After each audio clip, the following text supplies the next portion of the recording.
I was 20 years old when I got the night shift security job at the local mall. It wasn't glamorous, but it paid better than the retail jobs I had before. My duty was pretty simple: monitor the cameras, walk the halls every hour, and make sure nobody was sneaking around after closing. The mall shut down at 9 p.m., but my shift ran until 5 a.m. I thought of it as easy money. Empty mall, no customers, just me and the occasional cleaning crew. But I was wrong. There's something about malls at night that doesn't feel right. Too much empty space, too many blind corners, too much silence broken only by the humming of old lights or the squeak of a janitor's mop. And then there was that night. The night of the lockdown. It was around 11:30 p.m. when the announcement came through the mall's PA system. Attention. This is a lockdown. Please remain where you are until further notice. I froze in the security office, staring at the speakers like I'd just heard a ghost. We never had lockdown drills after hours. We weren't even supposed to use that system at night. I checked my monitor screens. Rows of darkened shops, the food court empty, cleaning crew long gone. Nobody in sight. I picked up my walkie and radioed the overnight cleaner, Jose. "You hear that announcement?" "Nothing, just static." I decided to walk the floor. My boots echoed against the tile as I stepped out into the mall's east wing. All the shop gates were down, the neon signs switched off. The whole place felt dead. But something was off. Usually, even at night, you could hear the hum of the escalators or the faint buzz of the vending machines. That night, total silence. It felt like the entire building was holding its breath, and then I saw it. At the far end of the hall, near the sporting goods store, a figure stood in the dark. At first, I thought it was Jose. I shouted down the hall, "Hey, you hear the announcement?" The figure didn't move, didn't respond. I raised my flashlight and pointed it at him. The beam lit up part of his clothes, dirty, torn. He wasn't in a uniform. "Sir, this area is closed. I'll have to escort you out," I called. No response. I took a few steps closer. My radio crackled to life, but it wasn't Jose's voice. It wasn't anyone's voice I recognized. It was whispering. Fast, garbled whispering that seemed to pour through the static. I stopped walking. My stomach dropped. When I raised my flashlight again, the man was gone. I bolted back to the security room and slammed the door shut, trying to calm my breathing. I checked the monitors again, flipping through every camera. For a second, everything looked normal. Then on the West Wing camera, I saw movement. The same man, standing completely still in front of a shoe store, head tilted slightly upward like he was staring at the camera, except his face was blurred. The cameras aren't perfect, but this was different. It was like his features didn't exist. I grabbed the phone and called my supervisor. Straight to voicemail. I called the mall manager. Same thing. That's when the PA system turned on again. But instead of the pre-recorded lockdown message, it was the whispering, louder this time, faster, layered. Like a dozen voices speaking at once, I decided to leave. I didn't care about the job, didn't care about protocol. I was done. I grabbed my keys and headed for the staff exit near the loading dock. But when I pushed against the door, it didn't budge. The electronic lock was sealed. I tried every exit on the map. Every single one was locked. The mall wasn't just under lockdown. It was sealed shut, and I was inside. I told myself I'd just wait it out in the office until morning. But as I headed back through the food court, I heard footsteps, not my own. They were heavy, deliberate, echoing against the empty tiles. I ducked behind a counter, peeking out just enough to see. The man was walking slowly across the food court. Not toward me, just wandering, dragging his hand along the tables as he went. And then he stopped. His head snapped in my direction, as if he knew exactly where I was. I ran. I bolted through the food court, past the fountain, down the nearest hall. My boots pounded against the floor, breath ragged, heart racing. I didn't dare look back. The whispering filled the air now, echoing from everywhere at once. The PA system, the radios, even from the vents overhead. When I finally glanced over my shoulder, I wished I hadn't. The man wasn't alone anymore. There were more of them. At least half a dozen figures, all dressed in the same tattered clothes, all walking in perfect unison, faces blurred, mouths moving like they were whispering. I darted into the nearest store, the toy shop, and yanked down the metal gate behind me. My hands shook as I pulled it closed, the lock clattering into place. I crouched behind a shelf of stuffed animals, trying to quiet my breathing. That's when I heard it. the gate rattling. Slow at first, then harder, then slamming violently, as if someone or something was trying to tear it open. And layered over the sound of metal banging was laughter. High-pitched, broken laughter that echoed through the aisles. I pressed myself lower, hugging the floor, eyes squeezed shut. When the noise finally stopped, I didn't move, not until the smell hit me. Rot. Damp, sour rot. Like something dead had been sitting in the sun too long. When I opened my eyes, one of the stuffed bears beside me was moving. Its head slowly turned, and its button eyes fixed directly on me. I don't remember leaving the store. I don't remember unlocking the gate or running back into the hall. All I remember is ending up in the central atrium of the mall, staring up at the giant glass ceiling, except it wasn't glass anymore. It was black. A void, stretching endlessly above me, swallowing the little light that remained. And in that void, faces. Dozens of them, maybe hundreds, pressing against the blackness like something was trying to break through. Their mouths were moving in unison, whispering my name. I don't know how long I stood there. Minutes, hours. My watch had stopped working.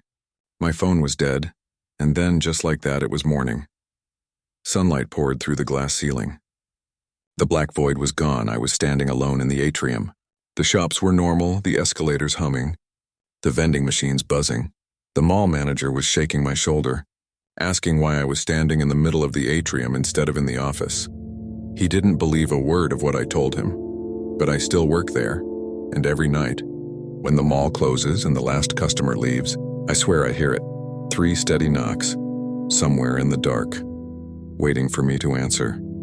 I never thought much about school safety drills. Most of the time, they were just excuses to get out of class, sit in silence for a while, and then go back to business as usual. But one night, when I was working part-time as a substitute security guard at a middle school, I learned that lockdowns aren't always drills. I learned that sometimes they happen for reasons nobody wants to believe are real. I had been working the night shift at the school for about a month, filling in for one of the regular guards who was out sick. It wasn't too demanding, mostly just walking the halls every hour, checking that all the doors were locked, making sure no students had stayed behind, and waiting out the shift until the morning staff arrived. The building itself was old, built back in the 70s, with long, narrow hallways that creaked underfoot and locker doors that rattled when the air conditioning kicked in. I had gotten used to the atmosphere, though I won't lie. The place had a way of feeling alive when it was supposed to be empty. It was around 8:30 on a stormy night when it started. The rain was coming down hard, drumming against the big glass windows in the lobby, and thunder rumbled every few minutes. I was sitting in the security office near the back of the building, watching the cameras and sipping a stale cup of coffee, when the intercom crackled. It startled me because the intercom system was never used at night. The voice that came through was sharp, firm, and serious. "Attention all staff. The building is now on lockdown. Please follow procedure immediately." I froze, staring at the speaker on the wall. There weren't supposed to be any students in the building, and the only staff was me.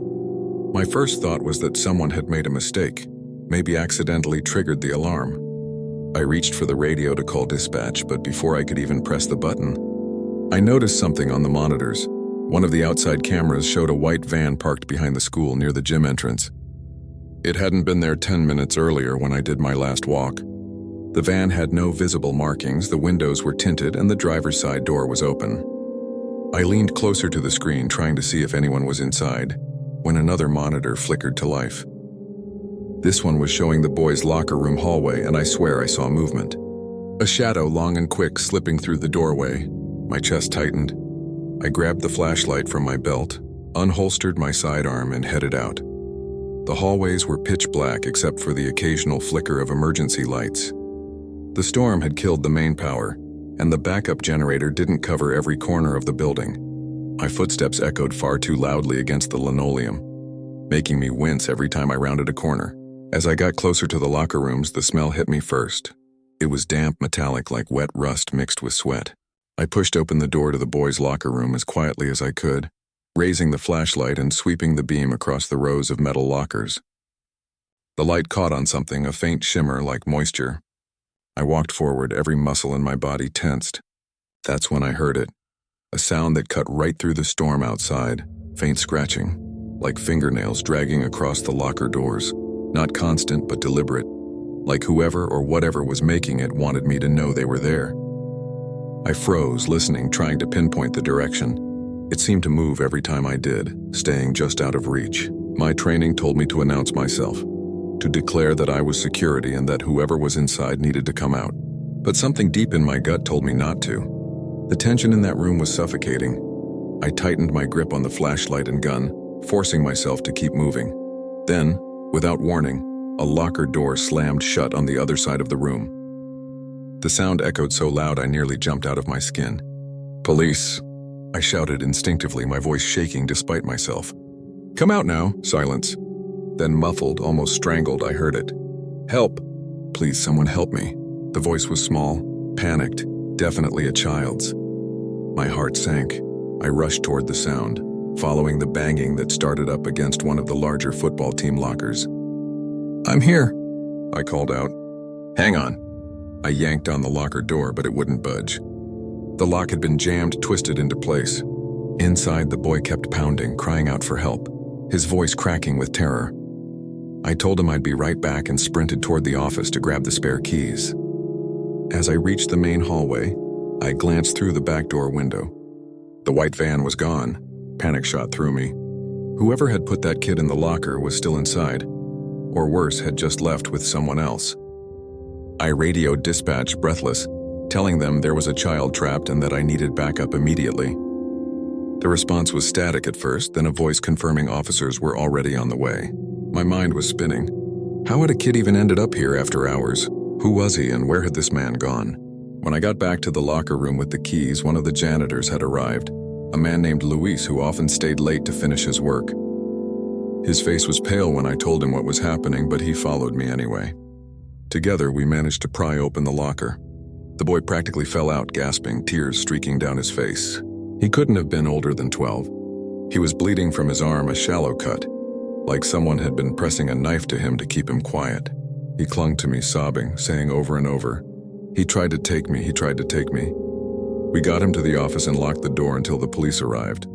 The kid was trembling so hard he could barely speak, but between his broken words, we pieced together what had happened. He'd been walking home from practice when a man in a van pulled up and forced him inside at knife point. He said the man had brought him into the school, though he didn't know how, and shoved him into the locker with instructions to stay quiet or else. He didn't remember much after that. Just the sound of the van door closing and the feeling of the knife pressed against his skin. When the cops finally arrived, they swarmed the place, searching every inch of the school, but the man was gone. The van had vanished into the storm. All we had to go on was the boy's description. A middle-aged man, tall, thin, with a rough voice and a smell like cigarettes and mildew. It wasn't much, but it was something. A week later, they found the van parked at a 7-Eleven. The man was arrested, matched by both the boy and the evidence inside the vehicle. But even knowing he was caught didn't help me shake the memory of that night. Because sometimes when I close my eyes, I still hear the scratching on the locker doors. Sometimes when the storm rolls in and the school is quiet, I swear I can feel that same suffocating silence pressing in, like something is still inside, waiting. And the worst part? I can't shake the thought that maybe he wasn't working alone, that maybe there are others like him, moving from school to school, van to van, waiting for the chance to strike when the halls are empty and the lights are out. I've been on the force for over 20 years, and I've seen my share of disturbing things, but that night still sits in the pit of my stomach. Because lockdowns are supposed to protect us, they're supposed to be safe. But what happens when the danger is already inside? What happens when the lock doesn't keep something out? It keeps you trapped in with it. That's the question that keeps me awake at night, long after the thunder fades and the lights come back on. Working late at the office was nothing new for me. In fact, it had become routine. Everyone else left by 6 or 7, but I would stay behind, finishing reports, running system checks, or just enjoying the quiet when the building emptied out. The city outside would still be alive, cars and sirens echoing through the glass windows, but inside it was just me and the fluorescent lights. For the most part, it was boring, uneventful, predictable, but one night it wasn't. That night I learned that an empty office after dark isn't really empty, and some lockdowns aren't meant to protect you. They're meant to trap you. It was past 10 p.m. when the announcement came. I was at my desk sipping cold coffee, my eyes half closed from staring at spreadsheets all day when the intercom crackled. That alone startled me, because the intercom system was rarely used at night. A flat, emotionless voice said, "Attention, the building is now under lockdown. Please remain in your designated area. Security is responding." I froze, my hand hovering over my mouse. Lockdown at that hour? I'd worked here for years and had never heard of such a thing. Fire alarms, sure. Power outages, yes. But lockdowns? My first thought was that someone had accidentally triggered the system. I reached for my desk phone to call security, but the line was dead. I tried my cell, no signal, not even a single bar. That was unusual for a skyscraper in the middle of downtown. I told myself to stay calm. Probably a glitch, but when I stood up and looked around, the office didn't feel right anymore. The lights flickered once, twice, and then dimmed into a strange yellow glow. The constant hum of the air conditioning stopped. The faint traffic noise outside vanished. It was like the building had been pulled out of the city and dropped into a vacuum. The silence was suffocating, heavy, almost buzzing in my ears. I grabbed my flashlight from my desk drawer, more out of habit than necessity, and started walking through the cubicles. The rows of dark monitors and abandoned desks seemed to stretch on forever, like I was walking through a graveyard of productivity. That's when I noticed one of the monitors was on. That wasn't possible. The IT shutdown script killed every machine after 8, but this one glowed faintly at the end of the row. I walked closer and my stomach tightened when I saw what was on the screen. A single sentence typed in black on a white background. "Don't move, it sees motion." My throat went dry. I stared at the words, trying to process them when I heard it. Breathing. Deep, slow, heavy breathing. Not mine, not close. It was coming from further down the hall, beyond the cubicles. My heart started pounding as I crouched low and ducked beneath a desk. I killed my flashlight, holding my breath, straining to listen. The breathing grew louder. Something was moving between the cubicles, dragging its feet, inhaling with a rattling wheeze. It was slow, deliberate, like it wasn't searching but savoring. I risked a glance through the narrow gap beneath the desk. That's when I saw it, a shape. Too tall, too thin. Limbs that seemed to bend the wrong way. Shoulders hunched, head lolling forward as if it were too heavy for its neck. It moved slowly, swaying side to side, pausing every few steps to sniff the air. My blood turned to ice. I pressed myself flat to the floor, barely daring to breathe. The thing shuffled closer, its silhouette passing just feet from where I hid. Its skin looked gray, stretched tight over bones, almost translucent. Its mouth hung slack and open, drool shining in the faint yellow light. And its eyes. God, those eyes. Black bottomless pits, but moving. Something was writhing inside them, shifting like insects trapped in a jar. I wanted to run, but I couldn't move. The memory of the warning on the monitor burned in my brain. It sees motion. So I stayed still, every muscle trembling. The creature paused near the desk I was under, tilted its head and sniffed. Then in a voice that sounded like broken static, it whispered my name. My name. I bit down on my tongue to keep from screaming. How could it know who I was? The thing lingered for what felt like hours before finally shuffling past. When the sound of its breathing faded, I forced myself to crawl toward the maintenance room. Inside was a hatch that led to the crawl space above the ceiling tiles. I climbed up, dragging the hatch shut behind me as quietly as possible. The crawl space was narrow, filled with dust and insulation, but at least I was out of sight. I crawled on my elbows, the flashlight barely lighting the path ahead, until I reached the area above the security room. Through the vents, I could see the bank of monitors below. Every camera feed in the building was on display. My stomach twisted when I saw what they showed. That creature wasn't alone. There were more of them. Dozens. One on every floor, standing in corners, lurking in shadows, perfectly still, as if waiting. Some crouched in stairwells, others in empty offices, one inside an elevator. I watched, horrified, as one of them suddenly turned its head upward, staring directly into the camera, its black eyes twitching with movement. A second later, the feed cut to static. Then another feed showed me. Me crawling through the ducts, the flashlight shaking in my hand. Then that screen went black too. I dropped down into the security room, desperate for answers. The radios were dead, the phones useless. The only thing still working was a single monitor in the corner. Words began typing across the screen one by one. "You shouldn't be here." Then, "It knows where you are." Then finally, Run. Before I could even react, the doorknob rattled. A low, static-filled voice whispered from the other side, "Let me in." My hands shook as I shoved a desk against the door, backing away, my gun aimed at the entrance. The lights flickered again. When they came back, the door was open. The hallway beyond was empty. I ran. I don't even remember how I made it back to the elevator lobby, but I did. I slammed the button, praying it would work. To my shock, the doors opened. Inside, it was pitch black. Every instinct told me not to get in, but the sound of breathing behind me forced my hand. I stepped inside, pressed the ground floor button, and the doors closed. For a second, nothing happened. Then the elevator jerked violently and began descending far too fast, like free fall. My stomach lurched and I gripped the rail to keep from collapsing. The lights inside flickered on and I wished they hadn't. The walls were covered in handprints. Hundreds of them, too high, too low, some stretched impossibly across the steel. And in the corner, pressed against the wall, was a shadow darker than the rest. It shifted, slowly peeling itself from the corner, and I realized it wasn't a shadow at all. It was one of them, trapped in the elevator with me.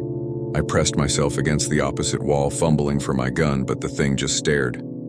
Its mouth opened wider, wider than any human jaw should, until it was nothing but a gaping hole. The elevator shook violently, the lights exploded, and then the doors opened. I stumbled out into the lobby, gasping for air. Sunlight poured through the glass windows. Morning. People were walking in, talking, laughing, oblivious. The receptionist greeted me with a smile as if nothing had happened. I turned back to the elevator, heart racing. It was empty. No handprints, no shadow, just a normal steel box. When I asked about the lockdown, security swore no alarms had gone off. No announcements, no alerts, no record of anything unusual. They looked at me like I was insane, but I know what I heard, what I saw. And sometimes when I stay too late, I feel it again, that heavy silence. The hum of the city outside disappearing. The breath on the back of my neck. And I know if I turn around, I'll see it, standing between the cubicles, waiting.